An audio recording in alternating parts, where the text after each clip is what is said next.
this is part 2 of the video for making sticky rice and mung bean cakes. In last week's video, I showed you how to make the mung bean and pork filling logs, prepare the banana leaves, and glutinous rice. In this video, we make and cook the cakes. Stay until the end of the video and I'll show you what to do with leftover cakes and share more recipe ideas. First, let's take the filling logs out of the freezer and place on the counter. Next, let's drain the water from the rice that's been soaking overnight. We rinse the rice with water one more time, and then drain in a colander. Now we toss the rice in the colander, shaking off as much of the water as possible. We add salt and combine with the rice.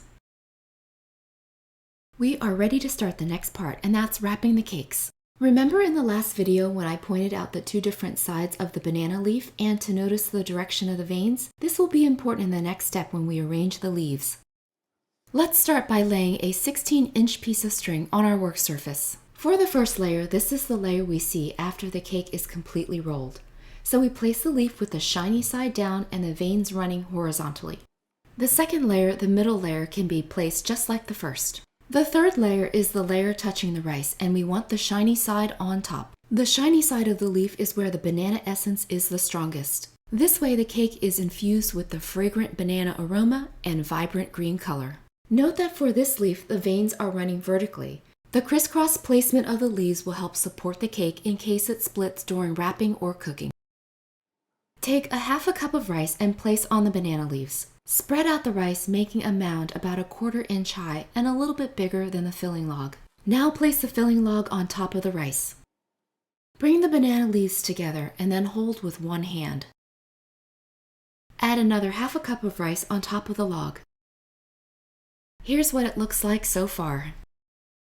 Next, spoon some rice, filling both sides of the log. Use the spoon to smooth the rice on top so it's nice and even. This is probably the most difficult part of making the cake. The trick is to encase the filling in an even layer of rice. Try to keep the rice about a 1/4 inch thick all around the log. It definitely takes some practice, but by the time you do your fourth cake, you'll be a pro. While holding the top portion of the leaves, wrap the bottom portion around the cake, then bring down the top portion. We want to wrap the cake tightly to hold the rice in place. Tie the string around the middle of the cake to secure it. This is just a temporary piece of string to hold the cake in place, and we will cut it off later. Feel for the end of the cake, fold the banana leaves over, and then stand it up on its end. Gently tap the cake with our palms to help settle the rice. Spoon approximately 4 heaping tablespoons of rice onto the end and cover the filling completely. Pat the sides of the cake again to settle the rice. To close the end, push down on the front. Fold down each side, and then fold down the top. Hold the fold with one finger and then flip the cake over. We repeat the same process on this end as well. For this next part, we need 9 feet of string to tie the cake.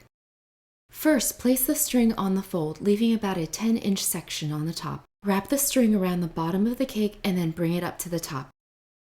Cross the strings and spin the cake around a few times. Run the string around the cake again. At the top, spin the cake around a few more times and tighten the string. Now we tie the first knot. Let's flip the cake on its side and then roll it gently. We don't need the center string anymore and can cut it off. Holding the longer piece of string with our right hand, we place our left hand around the cake with our index finger along the center string. We wrap the string around our fingers, and when we bring the string back around, we pass it through our index and middle finger and pull the string through the loop. We pull on the string to tighten it and line up the knot with the center string. Let's do that one more time. When pulling on the string, use a moderate amount of tension. The string should not be so tight that it makes the banana leaves pucker, and the string should be loose enough to slide if needed. We repeat this process until we have 4 bands around the cake. Pass the string under the center line and then pull it up toward the knot. Now we loop the string under one of the bands, pull it through, and then tie it into a knot. Stand the cake up on its end.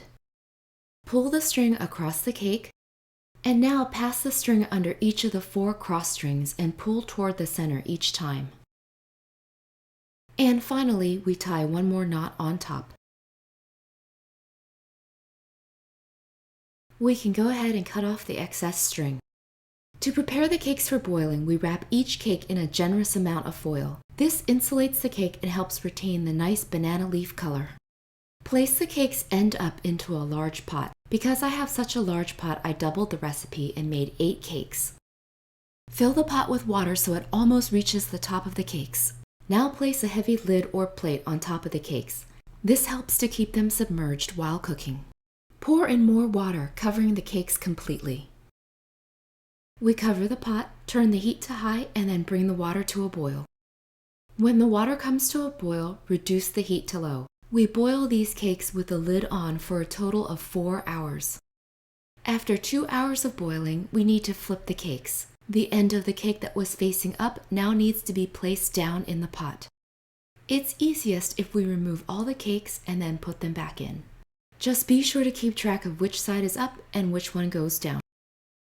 This is also a good time to refill the water. When adding water, only use boiling water. If we use anything but boiling water, it will stop the cooking process and ruin the cakes. During the 4 hours we boil these cakes, it's a good idea to check the water level every hour. 4 hours later, our cakes are now done. We remove them from the pot and place in a large colander. Now let's remove the foil and give the cake a quick rinse with cool water. Dry off the cake using a kitchen towel. We wrap the cake in plastic wrap to keep the banana leaves moist while the cake cools. Well, after hours of effort, it's now time to unwrap the first cake. Wow, look at that beautiful green color. And the aroma of the banana leaves is heavenly. This delicious savory cake is typically served at room temperature. We just cut it into thick slices and we're ready to enjoy. Serve the cakes with these tasty dried carrot and radish pickles. Here's a great use for leftover cakes. Fry the cakes on both sides until they're nice and golden brown. Oh, yummy! I love eating New Year's cake this way. If this recipe has inspired you to cook some tasty dishes for New Year's, check out our featured playlist just in time for Vietnamese New Year. Hi, I hope you've enjoyed this easy how-to video. If you have any questions or comments, please feel free to post below. For full recipes, check out runawayrice.com. I work on new recipes each week, so please subscribe to my channel to stay tuned. This is Trang wishing you good eating and good health. Thanks for watching.